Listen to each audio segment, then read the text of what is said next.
Salam, hər vaxtınız xeyir uşaqlar. Ümid edirəm yaxşısınız. Səsdə və görüntüdə bir problem yoxdursa, artıq mən başlaya bilərəm. Qrupa yazdığım kimi, bugün istəyirəm ki, mövzu sınağı yox, yəni mövzu izahları yox, sınaq üzərində, sınaqlar da, yəni əsl imtahana düşmüş suallar üzərində ümumi təkrar edək. 5 apreldəki suallara baxmısınız, yəqin ki, yazmısınız. Onların müzakirəsini də yəqin ki, etmişsiniz. Məsələn, mən artıq dərs dediyim uşaqlarla müzakirə etmişəm. Ona görə o suallar yox, artıq təkrar məqsədli ümumi suallarla baxaq. Bizə də təkrar olsun. Görək nəyi bilirik, nəyi bilmirik. Həm asanlı, həm çətinli istəyirəm ki, hər bir sual, bir neçə dənə, bax, bir saatdan çox hətta suallara baxaq, təkrar olsun. Getdik.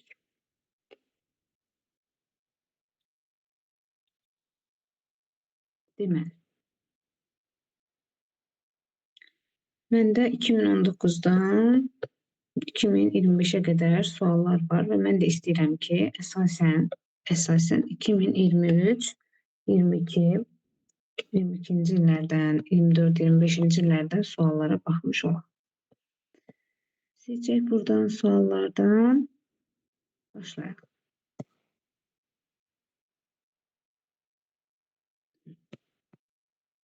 O 22-ci ildən başlaya bilərik. Mən izahlara keçək. Yəni, sualların hamısını mən sırayla istəmirəm uşaqlar. Yəni, çox asan olan suallar yox. Sizin başınızı qarışdıra biləcək suallardan baxaq. Ümumi təkrar edək. Məsələn, burada mən bir dənə çevrə sual gördüm. Çevrə hər zaman bütün buraxılış imtahanlarında düşən suallardan olur. Kimsə gəlmək istəyir dərsə. Həmişə deyirəm, vaxtında qoşulun dərsə. Yəni, dərsdən 10 dəqiqə sonra, 15 dəqiqə sonra qoşulmayın, xahiş edirəm. Mən sizə keçən səfərdə dedim. Vaxtında qoşulaq ki, daha rahat başlayaq. Hətta mən biraz gec qoşuldum ki, hamı rahat qoşulsun. Davam edək. Deməli, çevrə dedik ki, vazgeçilməz buraxılış suallarının mövzularından biridir. Yəni, gəlin bu ikinci sualı izah edək. Yenə mən testin üzərində də göstərəcəm bəzi sualları. Yenə yazacağım da həmini. Məsələn, bu həndəsə sualı olduğu üçün testin üzərində göstərə bilərik. Bucaq B ilə bucaq A 2, 3 nisbətindədir. Baxın, bu hissəni 2K götürək. Biraz balacalaşdırım bu yazını. Bura 2K, burada 3K'dır. BMD qövsü isə 160 dərəcədir.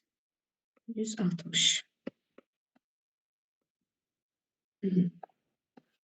İndi bizə MNC qövsünü istəyir. Biz burada necə edə bilərik? Baxın, bax bu qövs, mən qırmızı ilə göstərim. Bu qövs, bu daxilə çəkilmiş bucaq olduğu üçün, bu qövsdə olur 4K. Çünki daxilə çəkilmiş bucaq qövsün yarısına bərabərdir. Və biz bilirik ki, iki kəsən arasında qalan bucağı tapmaq üçün böyük qövsdən kiçik qövsü çıxıb, böyük qövsdən, baxın bu qövsdən kiçik qövsü çıxıb, 2-yə bölmək lazımdır. Yəni, biraz yuxarıdan göstərim. 160-dan 4K-nı çıxsam və 2-yə bölsəm, 3K-nı almış olaram. Deməli, 3-ü 2-yə vururam. Çarpaz. 6K bərabərdir. 160 çıxılsın 4K.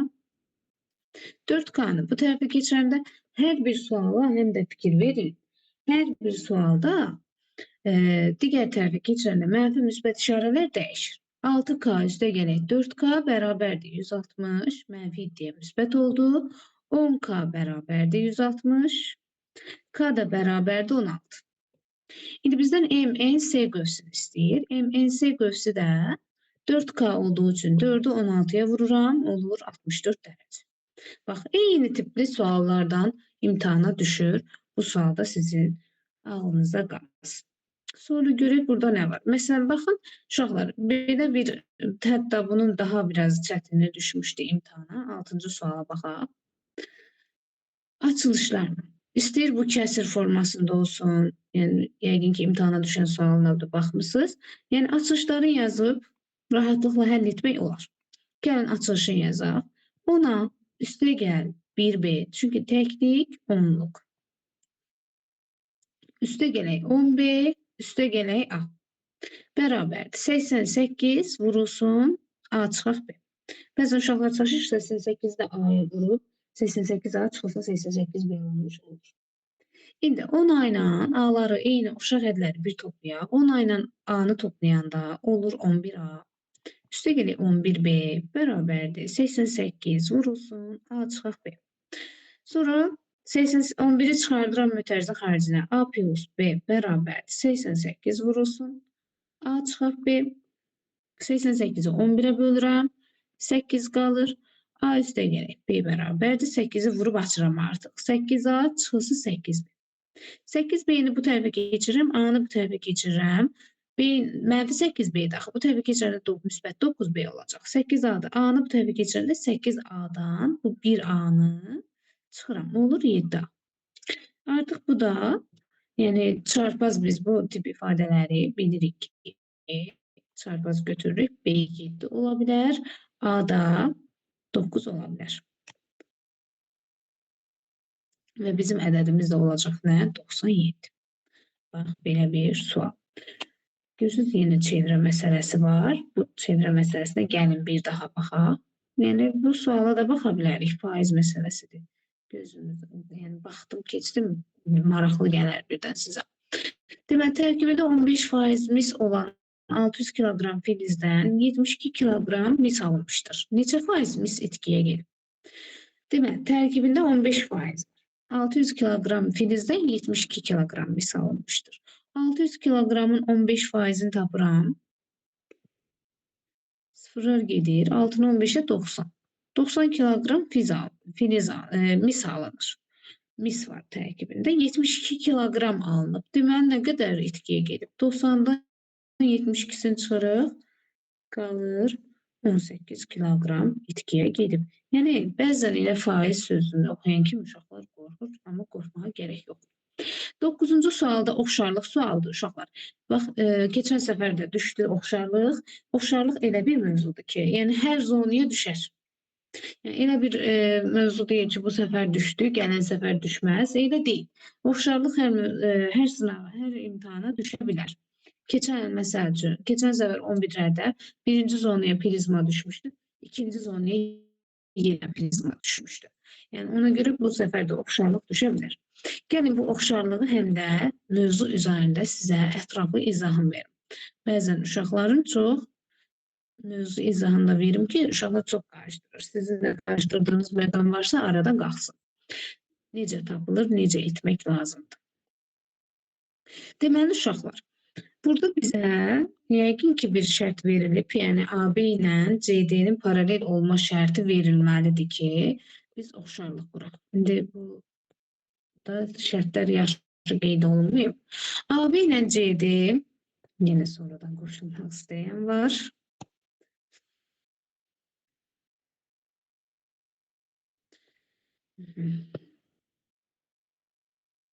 AB ilə CD paraleldir.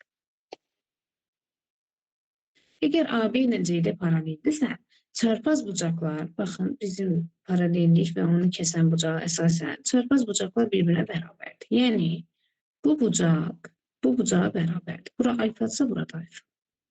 Bura bettadırsa, burada betta olmalıdır. Bu bucaq da betta olmalıdır. Çarpaz bucaqlardır. Və avtomatik zaten bu da qarşılıqlı bucaq olduğu üçün, məsələn, bura bir tetadırsa, burada bir tetadır.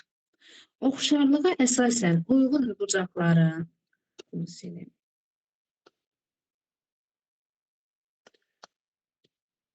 Baxın, burada zigzag forması yaranıb da. Bir üç bucağı gözlüyü belə edək. Bir üç bucağı belə qeyd edəcəm. Bir üç bucağı da qırmızı ilə qeyd edəcəm. Bu üç bucaqların uyğun bucaqları bir-birinə bərabər olduğu üçün bu üç bucaqlar oxşar olur. Oxşar olduğu üçün, məsəl üçün, tetanın qarşısında duran, bax, birinci bu tərəfdə, mavi üçbucakda. Tetanın karşısında duran x'in kırmızı üçbucakda tetanın karşısında duran 3'e nisbəti. Sonra bizden ne istəyir? Burada hem de onu verip, yani a o 10'dur. Sonra betanın karşısındaki, burada indi uyğunluq yaranmış uşaqlar deyəsən, neyse şərtdə problem var. Çünkü uyğunluq olmalıydı. Problem şərtin özündədir. Tutaq ki deyirəm, bizdən betanın qarşısındakı 10 veribsə, bu 6'nı bu tərəfdə verməliydi. Ki şərtdə bir problem olmasın, uyğunluq yaransın. Betanın qarşısındakı 10'dursa mavi üçbucaqda. Digər üçbucaqda qarşısında 6'dırsa mən artıq x'i tapa bilərəm. Çarpaz vursam 6x bərabərdir 30. X da bərabərdir 5 taparım. İndi yenə deyirəm, burada heç bir şərtdə bir şey verməyib deyə oxşarlığı qurmaq üçün bizə şərt lazımdır. Ona görə, yəni ədədin düzgün alınmamağının səbəbi şərtin düzgün qurulmamasıdır. Amma yəni oxşarlıqda uyğun bucaqların nisbəti, uyğun bucaqların qarşısındakı tərəflərin nisbəti bir-birinə bərabər olacaq. Məsələn, mən yuxarıda sadəcə mavi üçbucağı yazdım. Aşağıda ise sadece kırmızı üçbucağı yazdım. Yani birini yukarıdan birini aşağıdan mavi ile kırmızı, yani birinci üçbucakla ikinci üçbucağın birbirine tərəflərini qatmırıq. Sıralamada birinci, əgər mən birinci üçbucağın tərəflərini qeyd edirəmsə, aşağıda da ikinci üçbucağın tərəflərini qeyd eləməliyəm. Birini 1, birini 2 kimi yazmaq olmaz. Bu sualın şərtini tam versəydilər biz daha ətraflı, daha rahat, daha gözəl yazardıq. Yəni bunu da mən daxil elədim. Əvvəllər 2022'de bu. Əvvəllər niyə bu sualların cavabları, variantları yoxdur uşaqlar? Çünki əvvəllər ancaq deyəsən bildiyim qədərilə kitabçanı vermirdilər. Buraxılış imtahanından sonra kitabça uşaqlara paylanılmırdı və bu suallarda sonradan ki ağılda qalan suallardır ki yazıblar, saxlayıblar da bir yerdə. Sonra keçək nəyə? Məsələn, gəlin 11-ci suala baxaq. Həndəsə sualları. Deməli, kvadratdır. A. Buradan bir dənə F düz xətti çəkilib. B, C, D. Deyir, kvadratın sayısı 144. Uşaqlar, kvadratın sayısı bilirik ki, A kvadratı ilə tapılır. O da 144'e bərabərdir. A da nəyə bərabərdir? 12. İndi deyir ki, A ilə CF birbirine bərabərdir. A ilə CF birbirine bərabərdirsə, bu xətti də elə çəkiblər ki, bərabər oxşamır. Biz biraz el eləyək ki, ortalama olsun. Ya da təzdən çəkək qoyun. Mən bunu təzdən çəkeyim. A ilə belə bir şey.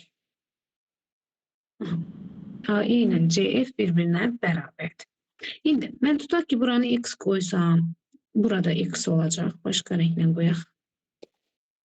Bura x olsa, bu hissədə x olacaq. Tərəf 12'də axı. Onda bura olacaq 12 çıxaraq x. Burada olacaq 12 çıxaraq x. İndi biz burada nə edə bilərik? Burada mən A-ni tapmamı istəyir, x-i tapmamı istəyir. Mən buradan. Bax, belə bir düz xətti indirərəm aşağı. Gəlin, hətta testin üzərində də göstərə bilərəm sizə. Buranı x qeyd edirəm. Burada x olacaq. Buradan burada onda bütün x 12 çıxan x olur. Şimdi mən buradan E nöqtəsindən belə bir hündürlük qeyd edirəm burada. Axı bura x idi, onda burada x olur. Bura bütöv 12 çıxan x idisə, onda burada olacaq 12 çıxan 2x. İndi və f-ni də 15 verib axı. Artıq mən tənliyi qura bilərəm. Bura oldu, bura oldu. Tənlik deyəndə düzbucaq. 12 çıxaq 2x. Bura oldu 15. Burada 12'dir. Çünki tərəfə bərabərdir də. Bu hissə bu tərəfə bərabərdir. İndi burada yaranan üçbucağa baxın. Düzbucaqlı üçbucaq. Pifaqor teoreminə görə deməli 12 çıxılsın 2x'in kvadratını tapmaq üçün hipotenuzun kvadratından bu katetin kvadratını çıxmaq lazımdır. 15 deməli 12 çıxılsın 2x kvadrat bərabərdir. 225-dən çıxıram 144-ü. 81 verir. 12 çıxaq 2x bərabər kvadrat bərabərdir. 81 də 9-un kvadratıdır. Kvadratlar getsin. 12 çıxılsın 2x bərabərdir 9. Mənfi 2x bərabər 9-dan 12 çıxıram. Mənfi 3. X bərabərdir. Mənfi 3-də mənfi 2 böləndə 1/5. Müsbət 1/5. Bizdən də A eyni soruşur. 1/5 etmiş oldu. Yenə dərsə qoşulmaq istəyən var. Vaxtından gec qoşulur. Bir dənə qrupa yazın ki, hər kəs vaxtında qoşulsun. Bir nəfər, bircə nəfər yazsın, bəsdir uşaqlar. Hər kəsin yazmağına gərək yoxdur. Hə. Əvvəldən təzədən qoşulanlara problem yoxdur. Yəni, nəsə bir problem olubsa, heç. Amma bircə nəfər yazsın ki, vaxtında qoşulun dərsə. Çünki artıq dərsimizdə yəni, fikir verin, yəni, yuvarlaqlaşdıranda yarım saata gəlib çıxır. Yəni, yarım saat ondan sonra mən düşünürəm ki, heç kimin hazırlığı yoxdur və hər kəs də hazırlığı təkrar dərsə qoşula bilər. Olsun, indi başlayaq, davam edək. Mən istəmirəm bu ekranda bu görüntü qalsın. Ona görə mən tamamilə çıxıram. Tamamilə çıxanda da tez-tez gərək girəm, qəbul edəyəm. Bax, bu da belə. Bax, bunu düşünməyi, xət çəkməyi, əlavə etməyi unutmayın uşaqlar. Məsələn, baxın, 17-ci sualda deyir xətti funksiyadır. Xətti funksiya deyəndə, yəni x kvadrat olmamalıdır, kvadrat olmamalıdır, məxrəcdə olmamalıdır. Yəni, bu 3/x deməkdir də. Bax, bu ola bilər, bu da ola bilər, 1 də ola bilər. Neçədən oldu? 3 dənə. 1, 2, 6. Sonra çoxluqlar həmişə düşür. Məsələn, gəlin 20-ci sualı. Baxın, yenə qoşulmaq istəyən var. Vaxt.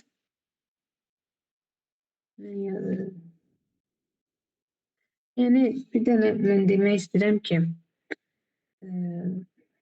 bundan sonra qəbul eləmək çox təəssüf ki, deyirəm ki, yəni, dərsin vaxtından keçir uşaqlar. Dərs sual yarıda pozulur da, yəni, bundan sonra artıq qəbul etməyəcəm. Yəni, üzrünü hesab edin, qəbul etməyəcəm. Digərləri vaxtında qoşulub nəsə öyrənmək istəyir də. Düzdür, bəzi problemlərə görə bəzi uşaqlar qoşulmaya bilər. Ona görə də biraz pis oluram. Nəysə, qəbul edəcəm. Heç qəbul edərəm. Eyb yox. Yenə də əsas fikrimiz dərsdə olsun. Heç olmaz. Demək, 20-ci sual yazmaq istəyirəm. 4-cü dərəcədən 6 çıxılsın 2 kök altı 5. Eyni dərəcədən də uşaqlar, bəzən dərəcəni böyük görürsünüz, ədədləri qəribə görürsünüz, sualı yazmaq istəmirsiniz. Hər ikisi 4-cü dərəcədəndir və ortada vurma olduğu üçün olur 4-cü dərəcədən 6-nın kvadratı çıxılsın 2 kök altı 5-in kvadratı. Çünki niyə? Bu müxtəsər vurma düsturudur. Bir-birinə vurursunuz. Birincinin kvadratı çıxılsın 2-cinin kvadratı. Və bunu da hesablamaq çox rahat olacaq. 4-cü dərəcədən 36 çıxılsın. 2 kök altı 5-in kvadratı. 2-nin kvadratı 4, kök altı 5-in kvadratı 5, 4 və 5-in 20, 36-dan da 25, 20 çıxanda qalır 16. 16 da 2 üstü 4 olduğundan 2 üstü 4 olduğundan 4'lər gedir, 2 qalır. Cavabımız olur nə? 2.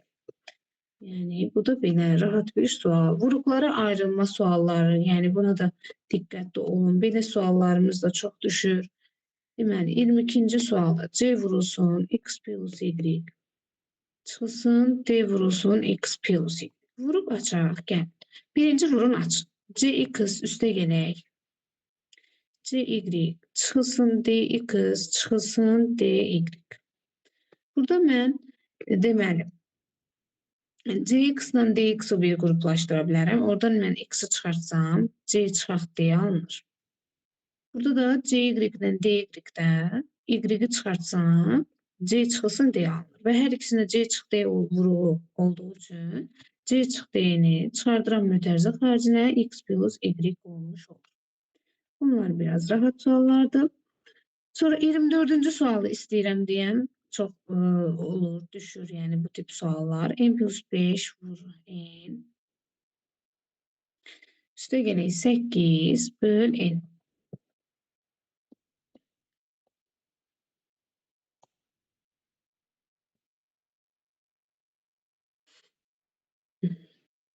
Devam edək.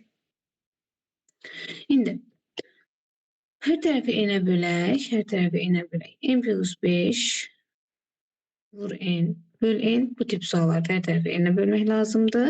8 böl N.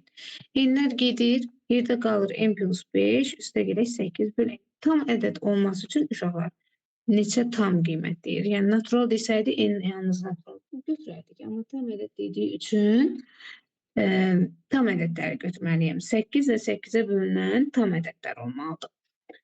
Deməli, 8-in bölündüyü ədədlər 1, 2, 4, 8 və tam ədəd dediyi üçün mənfiləri də nəzərə alacaq. -1, -2, -4, -8.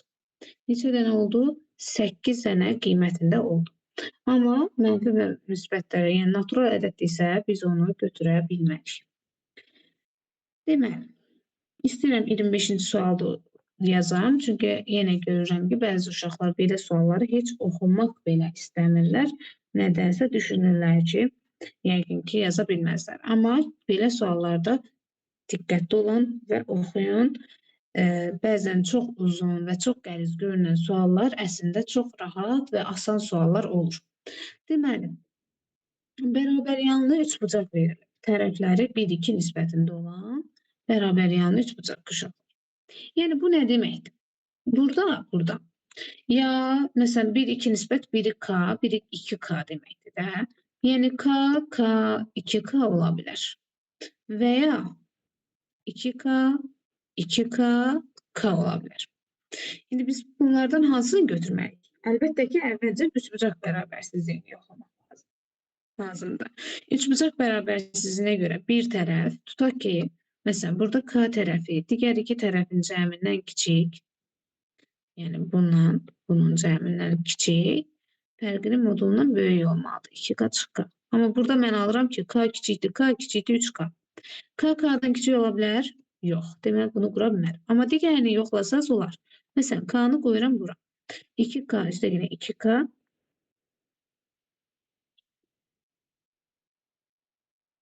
Sonra burada da 2K çıxılsın 2K. 0-dan 4K olmuş olacaq. Yəni 0-dan 4K'nın arasında 4 yerləşə bilər. Bu olar. İndi isə deyir ki, perimetri 10-dur. Cəmləyirəm. Deməli 2K, yəni yazıq, hər tərəfli yazıq. Bəzən istəyirəm şifayı yazam, tez keçəm üstündən. Sonra deyirəm, yox, bir də nəysə uşaqların başında qarışıq qalar. K-nı 2 tapdım. Artıq mənim tərəflərim bu formada oldu. 2 dəfə 2-nin 4, burada oldu 2. Deyir ki, indi mən hər şeyi tapana sonra deyir ki, bərabər yanlı üçbucağın təpə nöqtəsindən oturacağı paralel düz xətt çəkilmişdir.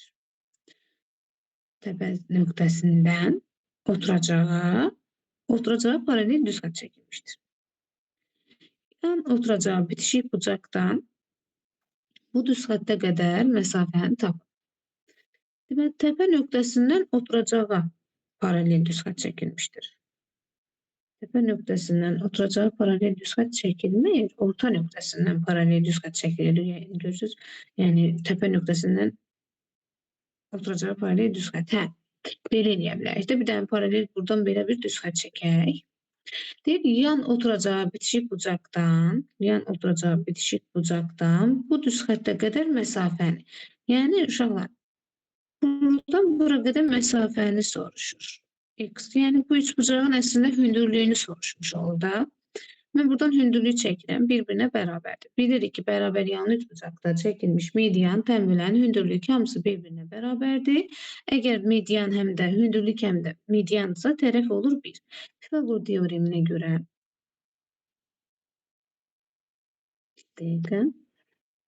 Pifaqor teoreminə görə mən buradan hündürlüyü tapmaq istəyirəmsə, 4-ün kvadratından 1-in kvadratını çıxıram. Uşaqlar, nəsə bir hesab səhvi, mexaniki səhv olarsa, mən hər zaman burada səsi bağlamışam, heç kim danışa bilməyəcək. Keçən səfərki problemə görə artıq səsi bağlamışam. Nəsə bir şey olarsa, qrupa yazmaqdan qətiyyən çəkinməyin. 16 çox 1, 15. H da bərabərdir. Kök altında 15 olmuş olacaq. Bir də saxlayırsınız, izah tələb edən sual olmuş olacaq. Keçək Biraz daha başka tipli suallardan baxaq. Məsələn, bax bu 9-cu sualı gördüm. Elə istəyirəm yazım. EBOB 74 102 geçen səfərdə düşmüşdük. Bu səfərdə düşə bilər. Yəni necə 11-ci siniflərdə eyni tipli suallar salmışdılar ikinci zonaya. Düşünürəm ki, birdən eyni tipli suallar olar. Deyir, bu ifadənin 5-ə bölünməsi alınan qalığı tapın. Uşaqlar, EBOB-u EKOB-a vuranda bilirik ki, həmin ədədlərin hasilini verir. Yəni bu 74 vur 102 deməkdir.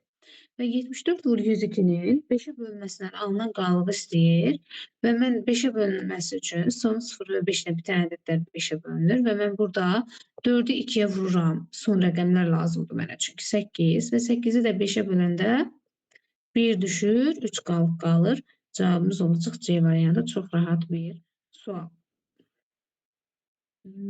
Sonra 10-cu sualı istəyirəm testin üzərində ilə göstərim sizə. Deməli, burada mən nəyə fikir verəcəm? Bax, burada bir dənə düz xətti var. İlk suala baxanda heç şərti oxumamış düşündük ki, buranı belə kəsə bilərik.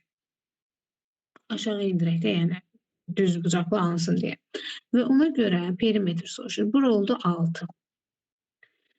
8 idi axı. Buradan bura 4-dürsə, onda burada 4-dür uşaqlar. Baxın, buradan bura 4-dürsə, bax bura 4-dürsə, 8-dən 4 çıxıram. Bu hissə 4 olduğu üçün bu hissə də 4-dür. Və burada düzbucaqlı üçbucaq yaranır. Düzbucaqlı üçbucağa əsasən 5-in kvadratından 4-ün kvadratına çıxsam, 25-dən 16 çıxsam, hər biriniz zaten əzbər bilirsiniz ki, bu Pifaqor teoreminə görə 5, 4, 3-dür. Yəni 3-dən də nə çıxır? 9-dan da nə çıxır? 3 çıxır. Və perimetr tapanda artıq rahatlıqla tapa bilərəm. Kənar hissələri siləcəm. Rahatlıqla tapa bilərik. Deməli, perimetrimiz olacaq birinci ən böyük tərəfdən. 8 üstə gələk BC. 6 üstə gələk CD 4, üstə gələk DE 5, üstə gələk 3-ün üstünə 6, burada 9 edir. Deməli, 8, 6, 14, 4, 18 üstünə 5, 23, 23-ün üstünə 9, 32 olmuş oldu. Yəni, belə bir xət çəkərək rahatlıqla sualı yaza bilərsiniz. Sonra toxunan və kəsənin xassəsi gəlin onda yada salaq. Toxunan, deməli, burada toxunan xassəsi necədir? AB-nin toxunan kvadratı bərabərdir. BC vurulsun MB. Yəni 6-nın kvadratı bərabərdir BM. BM bütöv 9-dur. BC-ni bilmirik. Yəni x vurulsun bütöv 9-a. 9x bərabərdir 36, x də bərabərdir 4-ə. Bayaq ki, sual kimidir, rahat bir sualdır. Köklərindən biri digərindən 3 dəfə böyükdür. Bu tip suallarda biz Viet teoremindən istifadə eləsək daha yaxşı olar bu tənliklərdə. Deməli, kökləri cəmi bilirik ki, x işarə ilə 12-dir. Görün, nə asan sualdır əslində, amma bəzən qorxursunuz belə suallarda. Biri digərindən 3 dəfə böyükdürsə, məsələn, biri 3K-dır, digəri K-dır. Cəmi 12-dir. Mən K yazmamalıydım. Bunu biraz fərqli. Hər nə yazım ki, orada K-nı soruşursan. Biri 3T, biri T-dir. 4T bərabərdir 12, T bərabərdir 3. Bunda bizim köklərimizdən biri. X1 3T idi axı. 3 vur 3, 9. X2 də 3 olacaq. T idi sadəcə 3. Və K-nı da tapanda kökləri hasili olduğu üçün 9'u 3'e vuracaq. 27 eləyəcək. Görün sonra burada nə var? Bax, bunu yazmaq olar. Ən kiçiklərin neçə mərtəbəsi var, onu yaza bilərik. 18-ci suallardan da çox düşür. Deməli, 18-də funksiya verilir, nöqtə verilir. Bax, çox mənə sual verirsiniz. Müəllim, burada nə edək? Funksiya sözünü oxudular, qorxacaqlar. Burada nə edək? Burada nə etməlisiniz ki, uşaqlar? X, Y yerinə qoyun cavabı tapın. Nə istəyirsiniz? Yerinə qoyun cavabı tapın. Başqa heç nə. Belə suallarda niyə qorxursunuz ki? Nə var ki burada? Yerinə qiyməti qoyun, hesablayın, cavabı tapın. X-in yerinə 1, Y-in yerinə 5 qoyub cavabı tapacaq. 5 bərabərdir. X-in yerinə 1 qoyanda 1-in kvadratı 1. Üstə yenə 2B çıx 4. Deməli, 2B 1-dən 4 çıxanı mənfi 3 bərabərdir 5. 2B bərabərdir 5 ilə 3 toplanır. 8B də bərabərdir 8, 2, Yəni burada qorxacaq heç bir şey yoxdur. Sonra məsələ, baxın, elə birinci zonaya düşən məsələdir, şam ağacı məsələsində də. Məsələn, sualı oxuyur, heç kim başa düşmür, gəlib sualı izah edirik, deyir, ay müəllim, elə bu, elə belədir həlli, nə asan imiş. Əlbəttə ki, məsələlər yenə də asan bir şey deyil, çünki həyati situasiyalara əsaslanır. Həyatda baş verən məsələlərə elə yanaşın ki, sanki orada özünüzü canlı xəyal edin, sanki həmin o situasiyanın içərisindəsiz və həmin problemi həll etməyə çalışırsınız ki, mən bunu necə edeyim?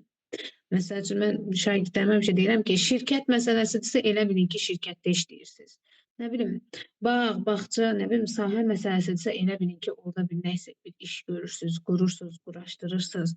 İşçi məsələsidir, fəhlə məsələsidir. Yəni bunların hər birində özünüzü həmin situasiyada hiss edin, həmin problemi həmin anda necə həll edərsiniz? Elə düşünün. Yoxsa məsələdir, mənlik deyil, məsələdən qorxan insanlar var. Qorxmayın, nə var ki burada?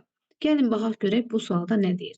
Deyir, 3 binanın hündürlükləri nisbəti 11, 14, 17 və hündürlükləri cəmi 84 metrdir. Yəni mən hər birini toplasam 11 üstə gələk 14, üstə gələk 27. Deməli nə edəcək? 52 olur hündürlükləri nisbəti. 52 yox, 42. Deməli, gəlin yazaq 17-ci sual. 11K üstə gəl 14K üstə gəl 17K bərabərdir 84. Əgər izah tələb edən sualdırsa, müəyyən bir yerə qədər də həllini yazsanız sizin üçün xeyirdir. 42K bərabərdir 84, K da bərabərdir 2. Deməli, birincinin hündürlüyü 22-dir, ikincinin hündürlüyü 28-dir, üçüncünün hündürlüyü 34. 17-ni 2-yə vurduq, 34. 14-ü 2-yə vurduq, 58. 11-i 2-yə vurduq, 22. Deyir, hər binanın ilk mərtəbəsi 4 metr, digər mərtəbələri 3 metr olarsa, ən kiçik binanın neçə mərtəbəsi var uşaqlar? Deməli, burada binalardır da 22 metrdir, bu lap böyükdür, bundan da böyükdür, yəni ən hündürlü budur.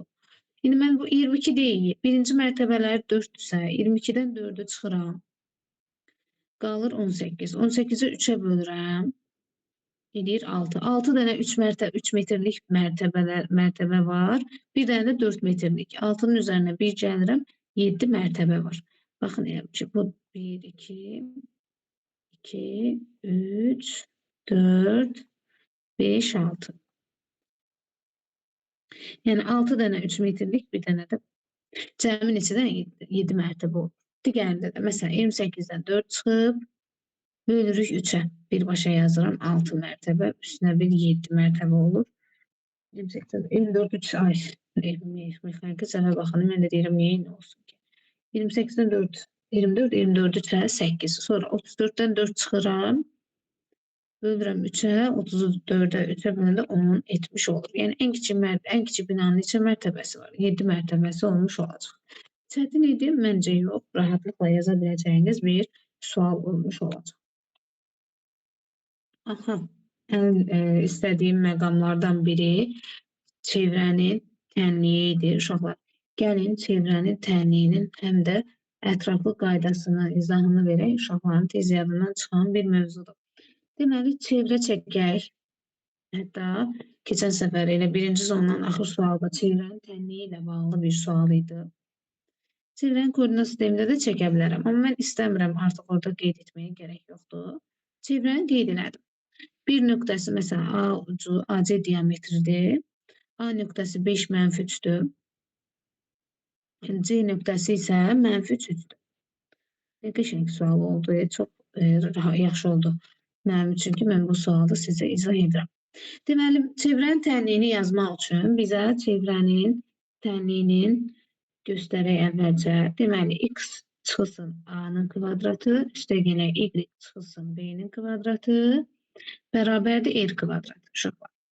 A və B nöqtələri çevrənin mərkəzidir, mərkəz nöqtələrdir.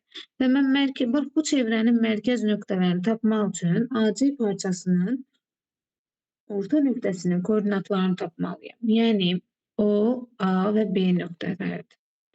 A və B nöqtələrini tapmaq istəyirəmsə, A-nın koordinatı, A-nı tapmaq istəyirəmsə, 5 ilə mənfi 3'ün, bu 5 ilə bu mənfi 3'ün cəminin yarısı. Orta nöqtələrin koordinatlarını tapmalıyam. 5'ten 3 çıxıram. 2, 2'ni 2'ye bölürəm. 1. B nöqtəsinin koordinatlarını tapmalıyam. Mənfi 3 üstə gələk 3 böl 2 bərabərdir 0. Bu da oldu 0. 0'dan 1. Bu nöqtəni qeyd edirəm. Bir də bizə nə lazımdır? R lazımdır. Yəni radius lazımdır. Radiusda tapmaq üçün diametrin uzunluğunu tapıb sonra 2'ye bölərəm. Diametrdə necə tapacağım? 2 nöqtə arasındakı məsafə düsturu ilə tapacağım uşaqlar. 2 nöqtə arasındakı məsafə.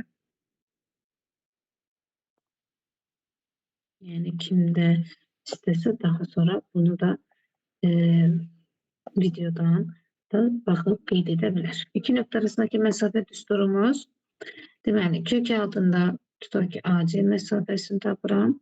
X çıxılsın, X2 çıxılsın X1'in kvadratı. Üstə gələk Y2 çıxılsın Y1'in kvadratı olmuş olacaq. Burada indi mən tapmaq istəyirəmsə AC məsafəsini. Fərqi yoxdur. İstəyirsən hansını eyni götürsün, fərq eləmir. 5 çıxılsın mənfi 3'ün kvadratı bütöv. Üstə gəlsin 3 çıxılsın mənfi 3'ün. Mənfi 3 çıxılsın 3. Birinci mən bunu X2, Y2 götürdüm də. Digərini X1, Y1 kimi götürdüm. 5 çıxılsın mənfi 3. Mənfi 3 çıxılsın 3. Kvadratı. Demək 5'də mənfi çıxanda 2 mənfi yanaşı gəlir deyə 8'in kvadratı. Mənfi çıxıq mənfi 3'dən mənfi 6'dır. Mənfi 6'nın kvadratı onsuz müsbət eləyəcək. 8'in kvadratı 64 üstə gələk 36, 100. 100'dən də nə çıxır? 10 çıxır. Ümumi məsafə 10'dur. Radiusumuz da nədir? 5. Diametr 10, radius 5. Bu da belə. İndi mən çevrənin tənliyini rahatlıqla yaza bilərəm. Mərkəz nöqtələrim oldu. 1'dən 0.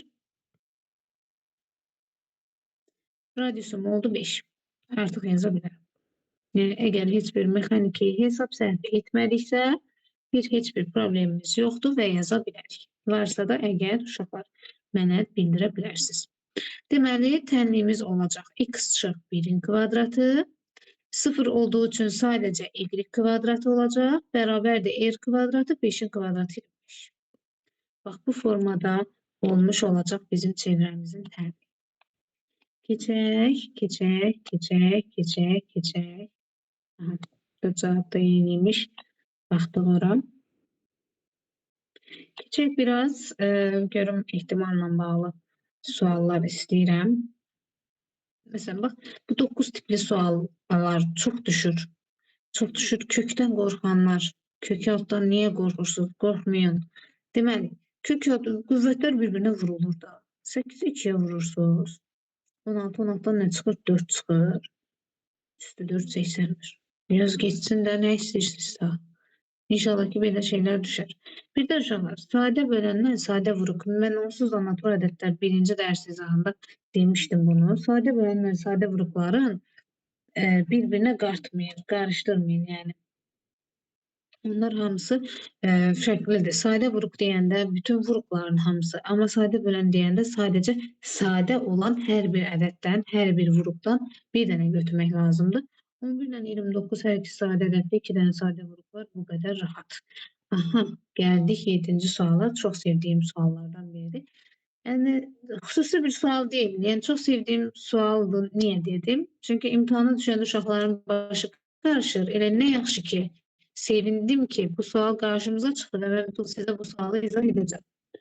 Deməli, diqqətlə qulaq asın bu suala. Y böyükdür x böyükdür 0. Belə bir şərtdir. Ürəyiniz istəyən qiymət qoyun. Gətirib yerini qoyub hesablamayın. Eləcə deyirəm sadəcə. Təxmini olaraq sadələşdirmək üçün lazımdır bizə bu 5, 3. İstəyirsiniz 10 qoyun, biriniz istəyirsiniz qoyun 100, birini qoyun 90. Fərq eləmir nə qoyacağınız. Bu 5 ilə 3 bizə nəyi necə etməyimizə kömək edir. Necə edək, ona kömək edir. Deməli, uşaqlar, səsdə və görüntüdə problem olarsa bir neçə nəfər yazsın. Bax, bir nəfər yazıb, mən indi görürəm mesajı. Əgər hələ də elə bir problem varsa mənə yazın. Çünki mən artıq dərsə girib qayıdıb baxa bilmirəm. Belə olarsa yazarsınız da yəqin ki. Deməli, 5, 3, 0 qoydum yerinə, gətirib qoyuram. Y çıxaq x. Moduldan bilirik ki, mənfi çıxmamalıdır. Mənfi çıxarsa qarşısına mənfi yazmaq lazımdır. İndi burada gətirib yazaq. İndi görə şərt həqiqətən doğrudurmu? Problem olmayacaq ki. Deməli, y 5 idi. 5-dən 3 çıxanda müsbət edir uşaqlar. Heç bir problem yoxdur. Modulu olduğu kimi açın. Burada da 5'in üzerine 3 gələndə istədiyim kimi sual olmadı, rahat sual oldu. Olduğu kimi qalır ifadə. İfadəni sadələşdirin deyir, amma tənlik kimidir. Gəlin görək nə baş verir, yazaq da. Mənfi y plus x olduğu kimi çıxır, lakin qarşısına mənfi var deyə çıxaq x yazırıq. Buradan da 8'i mənfi 9'a vuranda 8 və mənfi 9'u mənfi 72 eləyir. Bu tənlikdir deyəsən. Deməli, burada y-lər gedir, mənfi 2x bərabərdir. Mənfi 72 sualın başlanğıc şərti ilə sonraki hissəsi bir-birinə uymur. Buradan da x bərabərdir 36 tapmış olur. Yəni gətirib yerinə qoyub y-i də tapmaq olar deyərəm. Amma yəni bu sualda belə bir maraqlı bir şeydir. Sadələşdirin deyir, amma tənlik var burada. Yəni ki, bu mənfi 9 yoxdur da, yəni y çıxaq x müsbətdir, olduğu kimi qalır. Mənfi də qarşısındakı mənfidir, mənfi y çıxaq x. Y-lər gedir, mənfi 2x, 8'i mənfi 9'a vururuq, mənfi 72, 72 2'ye 36. Yəni burada x-i tapdıq biz 36. Əgər tənlikdirsə x-i tapmalıyıq. İfadə olanda sadələşdiririk, islah olur, qalanı qalır. Yəni gəlin mən sizə bunu belə göstərməyim. Gəlin mən sizə sadələşdirim, elə buna uyğun nümunə özümdən yazdım. Çünki problem var. Belə bir suallar olur. Məsələn, deyir ki, y 0, biri də x. Deyir ifadəni açın, sadələşdirin. Üstə gələk, y çıxaq x, üstə gələk, məsələn, modul y. Belə bir sadələşdirmədir. Burada mən yerinə qiymətlər qoyuram. Bax, belə suallar baş qarışdırır. O sualda şərtdə problem var, yəni.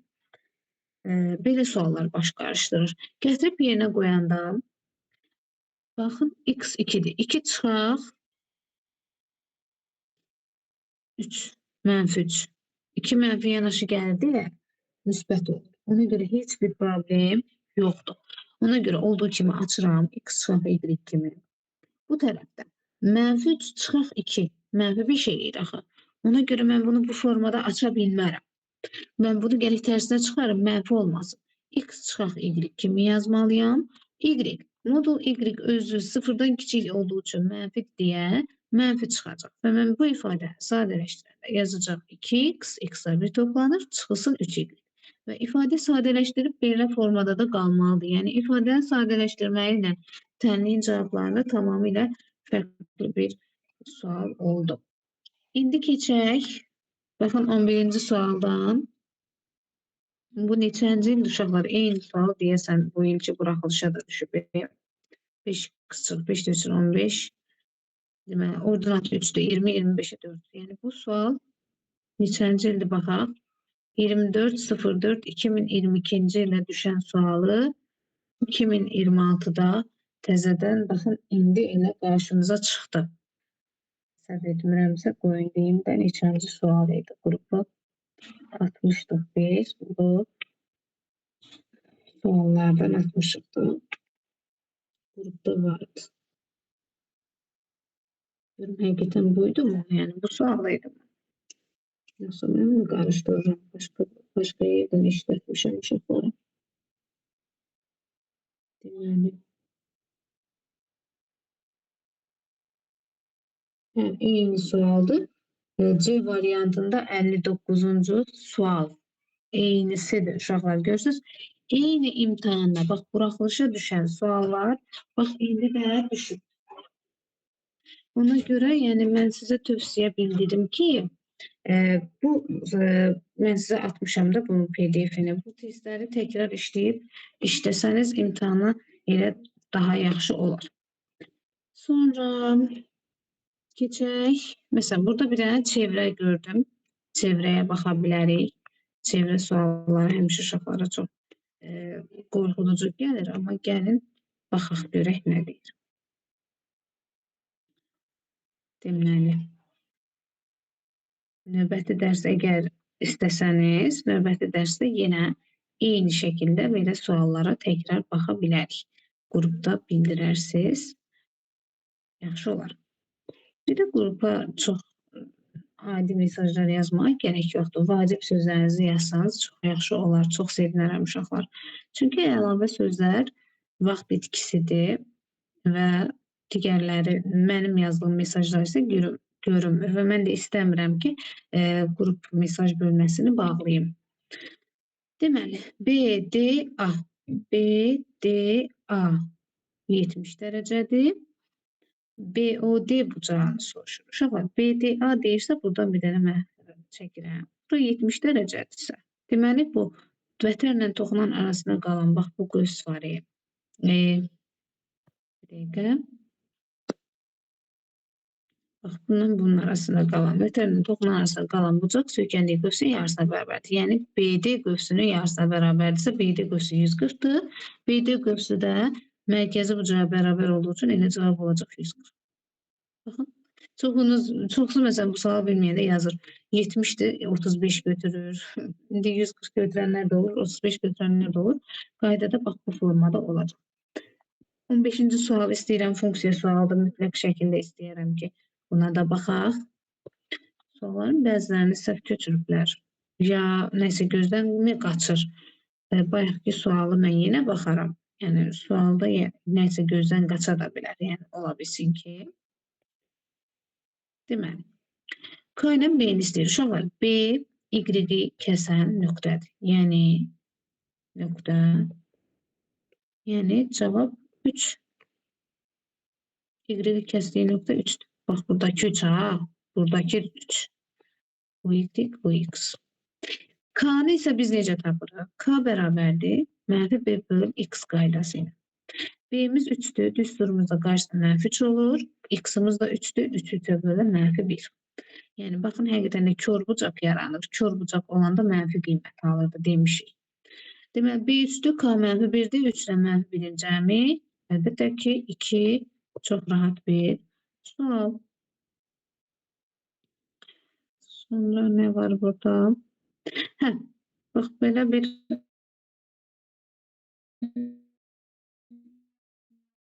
bu 22-ci sualdır. Əsl buraxılışdır, elə deyil. Əsl buraxılışdır. Və bu məsələdə eyni məsələdir. 2022-nin baxın 72-ci sual, C variantında 72-ci sual. Burada da 20-ci sualdır. Neçənci sual? 22-ci sual. Eyni sualdır da, yəni bu il düşən buraxılışdır. Mən özüm də qəlbimə gəldi ki, çox maraqlıdır ki, yəni bu sualların hamısını işləyən şagird, bu bloka düşən, buraxılışa düşən sualların hamısını işləyən şagird demək olar ki, eyni sualı işləyib imtahana getmiş olacaq. Və sizə tövsiyəm odur ki, gedin, oturun, hamısını bircə işləyin. Baxın 22-ci suala. Həqiqətən də imtahana düşən sual, bugün mən BR qrupumdan bunu müzakirə edib yazmışdım. 40%-in 5%-in oxuyubsa, 45% oxunub, eynisidir uşaqlar, cavabına qədər eynisidir. Bir var şərt eyni ola, bir də var sual eyni ola. 45%-in oxuyubsa 55%-i oxumayıb da, yəni qalan 110 səhifə 55%-dir. 110 səhifəm 55%-dirsə, 100%-im nə qədərdir? A, tamamilə eyni. Çox maraqlıdır həqiqətən ki, eyni sualı Dövlət İmtahan Mərkəzi eyni sualları tətbiq edib. Yəni götürüb orada tətbiq edib çox həqiqətən maraqlı bir sualdır. Sonra birinci, burada da demək olar ki, bu birinci sualda bu hansı sual oxşuyur? Baxın, Deməli 76-cı suala, 77-ci suala düzbucaqlı ilə bağlıdır. Yenə 30-60 qaydası da oxşuyur sual. Çox oxşuyur, yəni çox maraqlıdır həqiqətən ki, bu suallar necə bir-birinə oxşayır. Çox maraqlıdır. Deməli, bu sualı necə şəklin üstündə göstərim 30-60 qaydası ilə imtahana düşən sualda da. Əgər bura 30 dərəcədirsə, bura 60 dərəcədir. 90 dərəcə olduğu üçün bu bucaq da 30'dur. Buradakı üç bucağa əsasən, bu üç bucağa əsasən 30 dərəcə bucaq qarşısındakı bax bu x, bu 4'ün yarısıdır. Şifahi bir sual. Maraqlı suallardır. Görürsünüz, mən indi həqiqətən bütün şagirdlərimə deyəcəm ki, bu sualları təkrar işləsinlər. Bəzi uşaqlar demək olar ki, heç sual qoymayıb qalsın. 2022-ni, 23-ü məndən olsa tövsiyə eləyərəm ki, 21, 22, 23-ü yaxşı işləyin. 24'ü də yaxşı işləyin. Yəni, oxşar bucaqlarda 110 dərəcə uşaqlar, rahat suallardır. Görün, burada başqa nələr var, başqa nə edə bilərik. İstəyirəm, bax, belə suallardan baxaq, bir dənə belə bir suala baxaq. Belə, deməli. Deyir ki, 2 aylıq mouse, notebook, skaner, printer satışının sayı göstərilib. Yanvar ayında satılan, nəsə dərsə qoşulmaq istəyən yoxdur ki. Yanvar ayında satılan mouse, notebook sayı fevral ayında satılan skaner və printer sayı neçə faizini təşkil edir? Uşaqlar görün, nə asan sualdır ki, nə rahat sualdır ki. Yəni, buna nə var ki, yaza bilərsiniz də. Deməli, indi biz bir dənə baxaq görək, yanvar, fevral. Yanvar ayında hamısının sayı hesabı ilə düzgüncə baxaq. Deməli, yanvar ayında satılan mouse və notebook, yanvar ayı. Baxın, burada işarəsi ilə birlikdə baxın. Bax, bu isə yanvar ayı. Yanvar ayında mouse və notebook. Bax, bu hissələrə fikir verək. Yanvar ayı yazıram. Mouse nə qədərdir? Baxın, 10. Mouse 10. Notebook 20. Baxın, bura qədər 20.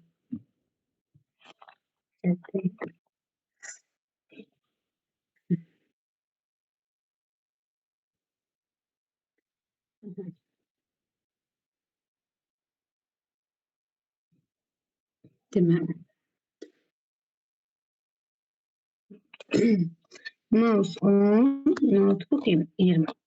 İndi fevral ayında olanlara baxıram. Fevral ayında skaner və printer. Skaner qara ilə olana baxmalıyıq da uşaqlar. Skaner, bax, buradan bura qədər məsafədir. Qoyun onu renkli ilə göstərim. Bax, buradan bura qədər olan məsafə. Deməli, 40 ilə 70 arası. 40 ilə 70 arasında nə qədər olacaq skaner? 30 dənə. Printer isə, baxın, 20 ilə 50 arasında düşür. 20 ilə 50 arası. Mən indi bu xətləri silirəm. Printer isə 20 ilə 50 arası yenə 30. Deyir, neçə faizini? Yəni, bu 30, cəmi 30'u da yanvar ayında. Ondan 20 cəmi 30, fevral ayında 60'ın neçə faizidir? 60 ilə 30 çıxır. 2, 100'ü də 2'yə bölürəm. Nə verir? 50 vermiş olur. Bu da belə. Problem yoxdur. Elə 50%'dir cavab. Deməli, görək başqa nə var? Rahat suallardan biraz istəyirəm yenə baxaq. Baxın, bu 6-cı sual. Tənlikdir. Sadə bir tənlikdir. Eyni suallar düşür. Görürsünüzmü uşaqlar? Bu sual, bu sınağı, bu PDF-i kimdə yoxdursa mənə desin, mən hamıya atım da gedin işləyin. Boş vaxtınızda ancaq bu sınaqları işləyin. Səhvlərinizi öz müəllimlərinizlə bölüşün və yaxud qrup yoldaşlarınızla, sinif yoldaşlarınızla, mənim dərsimdə olanda mənimlə bölüşün. Birlikdə işləyək, müzakirə edək bu sualları. Günə oturun tezdən axşamacan boş vaxtlarınızda bütün günə oturun bu sualları işləyin. Gördünüzmü ki, eyni suallar düşür. Deməli, x belə bir suallarda, belə tənliklərdə bir dəfə x-i sıfıra bərabər edirik, bir də x çıxıb 5-i kökü sıfıra bərabər edirəm. Buradan mən x-i tapıram kök altı 5, burada da 0 tapıram. 0-dan kök altı 5-in hasilini soruşur. Yəni o da x1 vurulsun yəni 3x2 bərabərdir 0 vurdu kök altı 5 0. Yəni mən bunu hesab belə tapmaya da bilərdim. Zaten mən bunu vuranda, vurub açanda x çıxılsın kök altı 5x olur və sərbəst hədd yoxdur. Sərbəst hədd yoxdursa, deməli bu nədir? 0-dır. Kökləri hasili 0 olmuş olacaq. Maraqlı bir sual, 13-cü sual. 13-cü sualda mən sizə belə bir qayda deyim. Deməli, alfa, beta, gammanın cəmi x verəcək. Yəni, alfa plus beta, mən heç şərtə baxmadım da, bərabərdir x götürək. Gəlin, yuxarıdakı şərtə əsasən alfa, beta, gammanı x-dan əvəz edək. Məsələn, mən burada, bax bu ifadədə, alfanı əvəz eləsəm, alfa bərabərdir, alfa ilə 120-ni yerini dəyişirəm, x çıx 120 olacaq. Beta nə olacaq? Yenə x çıxılsın 110, beta ilə 110 yerini dəyişəcək. Gamma nə olacaq? X çıxılsın 100 olacaq. Gətirirəm bu qiymətləri yerinə qoyuram burada. Cəmini bərabər edəcəm x-a. Deməli, hamısını toplayanda 3x, mənfi 120, 110, mənfi 230, üstünə 100, mənfi 330. Yəni, hesab səhvi olsun, uşaqlar, mənə mütləq deyin. Gün sonudur, artıq saat 12'ye işleyip ona göre de hesap səhvimiz olarsa üzrlü hesab edin. Ama düşünmürəm ki olsun. Olsa mənə deyin, mütləq şəkildə mənə bildirin. 330 bərabər x. X-dan 330'un yerini dəyişsəm 3x çıxı x bərabərdir 330. 2x bərabərdir 330. X da bərabərdir 115. Belə. Uşaqlar, bu da belə. İstəyirəm ki, artıq yekunlaşaq. Çünki çox gecdir. Bəziləriniz artıq bəlkə də heç nə başa düşmürsünüz. Çünki çox gecdir. Amma sizə tövsiyəm odur ki, gedin, oturun, rahatlıqla bax bu PDF-dəki sualları işləyin. Eyni sualın rəqəminə qədər eyni suallar düşüb. Yəni, eyni mövzu, eyni sual. Yəni, bu da çox maraqlı oldu mənim üçün. Mən də indi fərqinə vardım. İmtahandan sonra heç həmin suallara təkrarən göz gəzdirməmişdim. Yəni, belə tövsiyəm odur ki, edin onları işləyin. İnşallah ki, yaxşı olacaq. Son dərsimizdə 3-cü gün olacaq. 3-cü gündə baxarıq inşallah. Sağ olun uşaqlar.